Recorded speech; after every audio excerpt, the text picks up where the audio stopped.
The night was black, not the black of a moonless countryside, the black of 18,000 feet, where the air is thin, the cold is absolute, and the ground is invisible.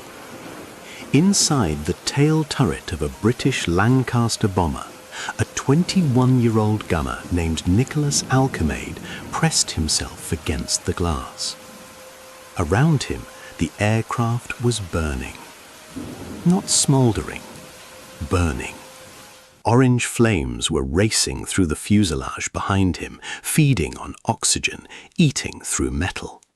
He could feel the heat on his back.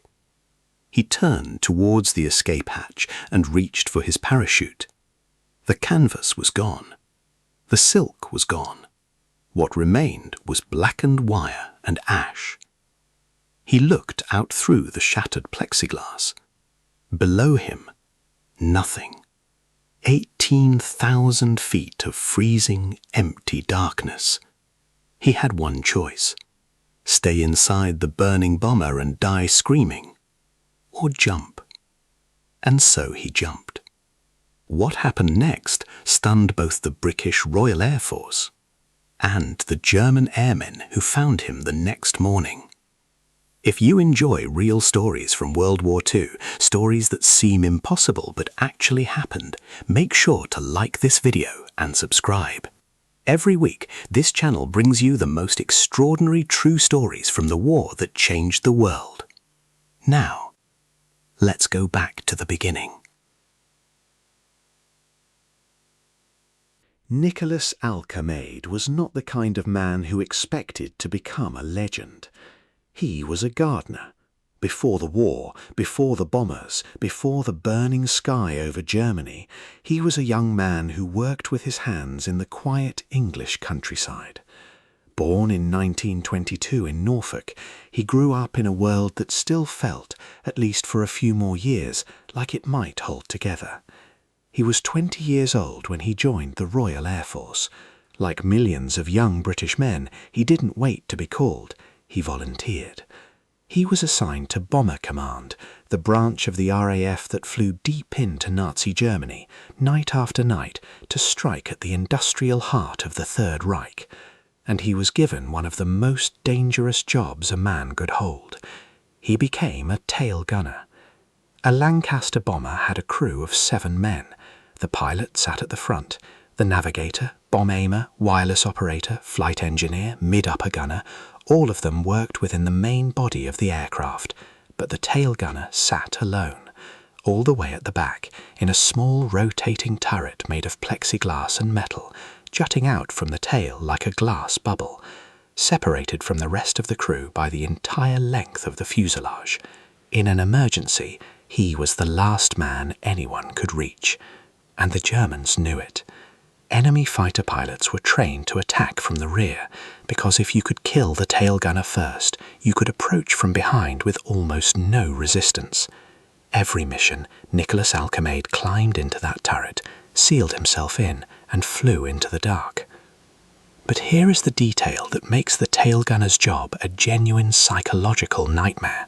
The turret was so tightly cramped, barely large enough for a man to sit down, that Nicholas could not actually wear his parachute while operating his guns. There simply wasn't room. His parachute pack had to be stored outside the turret, hanging just inside the main fuselage door behind him. To save his own life in an emergency, he first had to rotate the turret to face the fuselage, open a narrow hatch, reach backward into the aircraft, clip the heavy pack to his chest, and then jump. If the plane was on fire, if the aircraft was spinning, if the fuselage was already filling with smoke, that simple reach, a few feet, taking perhaps 5 seconds in normal conditions, became in any real emergency a literal death trap. Nicholas Alkemade knew this every time he climbed in. He flew 14 missions anyway. His world inside that turret was 4 things: the sound of 4 Merlin engines, the cold, brutal at altitude even in full flying gear, the darkness, RAS boring missions were always flown at night, and the sky, always scanning the sky. By March of 1944, he had completed 14 operations over enemy territory. 14 nights through flak and fighters and darkness, He had seen bombers blow apart around him. He had made it home each time. His 15th mission would be different. But first, he had to survive the briefing. March 24, 1944. At air bases across eastern England, the evening routine was underway. Ground crews moved through the cold, checking engines, loading bombs, filling fuel tanks. Alkemade's aircraft, Lancaster DS-664, number 115 Squadron, call sign KOJ, sat on the hardstand. Pilot Flight Lieutenant Len Williamson gathered his crew for the briefing. The 7 men stood around the table, studying the maps, looking at the target marked with a red line. Berlin, the German capital, one of the most heavily defended cities on Earth. Someone in the crew made a joke, the kind of dark humor that airmen used to blunt a hard briefing. The others laughed. None of them knew this would be their final mission together. As darkness fell across England, the bombers began to roll. Engines screaming, lights extinguished. One after another, hundreds of aircraft lifted off and climbed into the black sky. Lancasters, Halifaxes, hundreds of tons of bombs aimed at Berlin. Inside the tail turret, Alkemade watched England disappear below. The countryside, then the coast, then the grey water of the North Sea. The crossing was always the worst part. You had nothing to do but think. And every man on every aircraft knew what was waiting for them over Berlin. But what they didn't know yet was that something had already gone wrong. The forecasted winds were badly off. The bomber stream was drifting, some aircraft up to 50 miles from their intended track, scattered across the dark sky, losing the protection of the formation. That night would later be remembered with a name. The Germans called it the Night of the Strong Winds. 72 British aircraft would not come home. But Nicholas Alkemade didn't know that yet. They crossed into German airspace after midnight. Below them, searchlights swept the sky in long white arcs. When one caught a bomber, it held. Others would join it within seconds, coning the aircraft in blinding white light, marking it for the guns below. Alkemade swept his turret left and right, scanning. The anti-aircraft fire came first. Black clouds erupting around the formation, flak shells detonating at altitude, filling the air with shrapnel moving faster than sound. He could hear it against the fuselage, a sound like gravel thrown hard against a tin roof. Some aircraft were already pulling away, trailing smoke. But the flak wasn't what Alkemade needed to fear most. By 1944, the Luftwaffe had a secret weapon that was devastating British bomber crews, and most of them never even saw it coming. They called it Schragermusik, slanted music. German night fighters had twin cannons mounted inside the cockpit, angled sharply upward at 65 degrees. The tactic was simple and lethal. A German pilot would locate a Lancaster by radar, fly directly beneath it in the blind spot below the belly, match its speed, and look up through his canopy roof to line up the shot. The Lancaster crew above him couldn't see him. The tail gunner, facing backward, not downward, had no angle on the fighter directly below. When the German pulled the trigger, he wasn't aiming at the tail turret, he was shredding the wing tanks from below, invisibly from dead underneath. Alkemade never saw the fighter that night. He couldn't have. The first sign of its presence was the sound of cannon fire. Then the Lancaster shook. And the worst part of the night had only just begun. The shells hit the rear section with a sound like a thunderclap. Then another burst. Then another. The Lancaster pitched hard. Inside the fuselage, cannon rounds had torn through the body of the aircraft, ripping through metal, fuel lines, hydraulics. And then, fire. The fuel ignited instantly. Within seconds, the midsection of the Lancaster was fully alight. From his turret, Alkemade could see the flames spreading forward, orange and white, moving fast, feeding on everything. The intercom crackled. "Bail out! Bail out!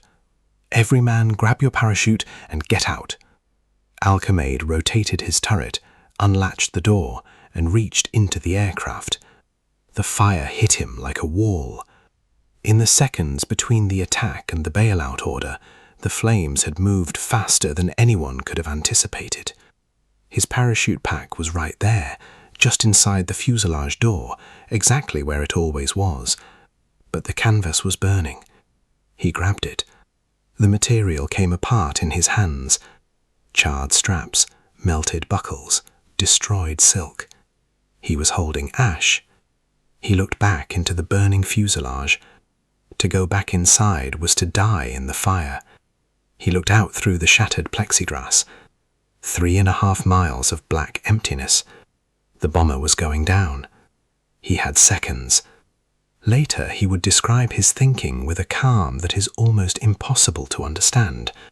He said the alternatives were simple. Stay in the burning aircraft and die in agony, or jump and die quickly. Either way, he was certain he was going to die. He just chose the faster death. He turned.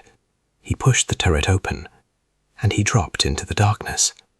What happened next should have been the end of the story. For a moment, just a moment, there was silence. The roar of the engines faded as the burning Lancaster pulled away above him. Nicholas Alkemade was falling through 18,000 feet of German night. He was falling at terminal velocity, roughly 120 miles per hour. But at 18,000 feet, the air doesn't feel like wind. It feels like a solid wall. The temperature around him was close to -40 degrees. Within seconds, the wind shear ripped the oxygen from his lungs, making it nearly impossible to breathe. The cold froze the tears on his face into sheets of ice before they reached his jaw. His clothes were still smouldering from the fire inside the turret, trailing wisps of smoke into the freezing void. He was, at that moment, a human meteor, burning on the inside, freezing on the outside, rushing towards an invisible Earth. And yet, he felt something that surprised even him when he thought about it later. He felt calm. Not numb, not unconscious. Calm. He was spinning, tumbling, with no horizon to hold on to, but he later wrote that he felt no fear. He watched the burning Lancaster above him, growing smaller. Then it exploded. A white flash, then darkness again. He was alone. Below him, barely visible, a dark mass. Forest. German pine forest in late winter, heavy with snow. At 120 miles per hour, the impact would have been instantaneous, survivable by nothing. He closed his eyes. He waited for the end. But the end didn't come. Not yet. The pine trees hit him first. The upper canopy caught him, branches snapping and bending under his weight, breaking his downward momentum, redirecting his fall from a straight vertical drop into something fractured and absorbed. Branch after branch, each one taking a fraction of the energy. And then deep snow, fresh, thick, compacted German snow in a clearing beneath the trees. He hit it hard, he went through it, and he stopped. Nicholas Alkemade lay at the bottom of a German forest. For several seconds he didn't know if he was alive. He lay absolutely still. Then, slowly, he moved his fingers. They moved. He moved his legs. They moved. He lifted his head and looked up through the pine branches at the night sky above.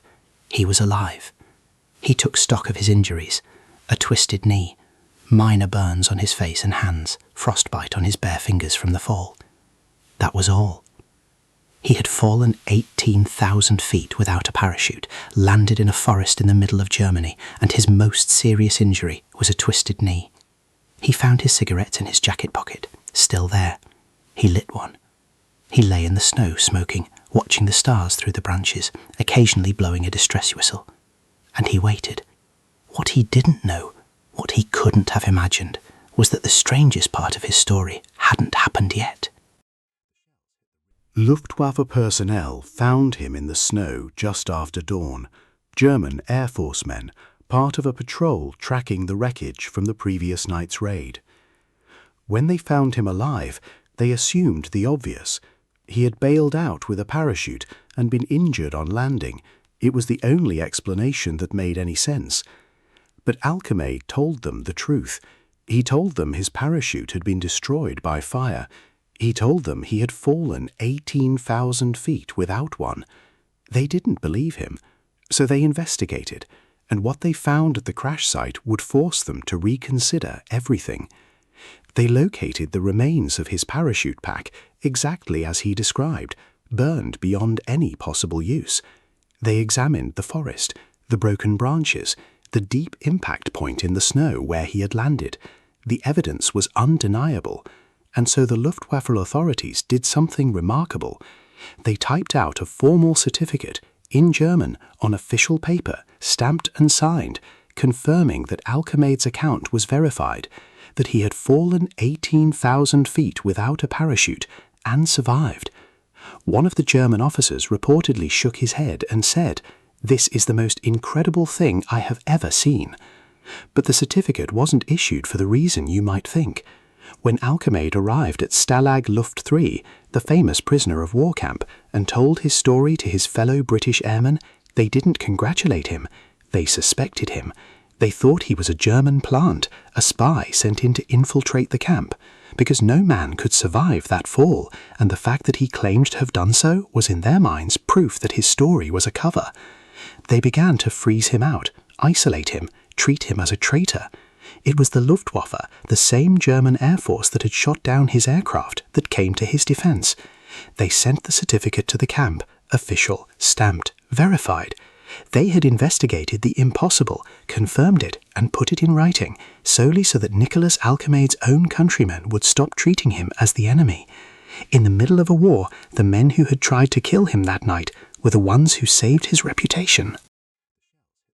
And here, for a moment, we have to stop, because Nicholas Alkemade's story is a story of miraculous survival, but it is also a story of immense loss.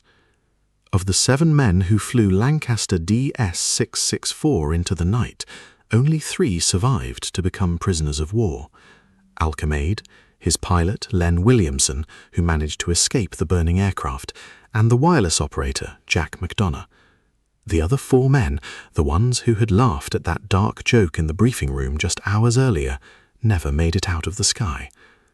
More than 55,000 men died flying with Bomber Command during World War II. Every night those aircraft left England, the men inside them understood what they were flying toward. They went anyway. Nicholas Alkemade survived. He never forgot the men who didn't. Nicholas Alkemade came home to England in 1945. He came back with his Luftwaffe certificate, one of the strangest documents to survive the war, now held in the RAF Museum archives. He lived quietly. He married. He worked. He told his story occasionally, with the understatement of men who had seen too much to make a performance of it. He said he didn't feel like a hero. He said all he did was jump. But here is where this story becomes almost cosmically absurd.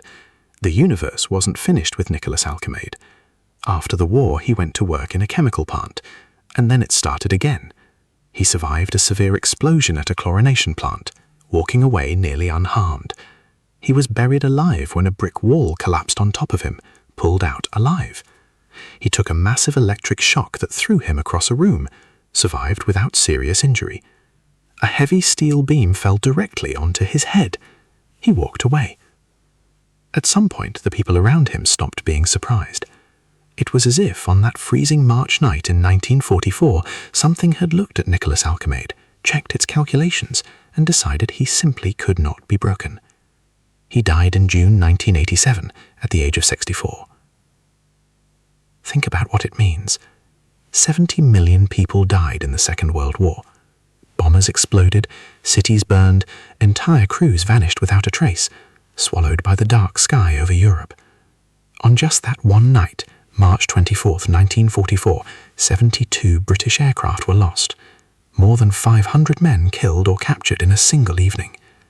And somewhere in that darkness, one young tail gunner reached for a destroyed parachute, made his peace with dying, and stepped out into nothing.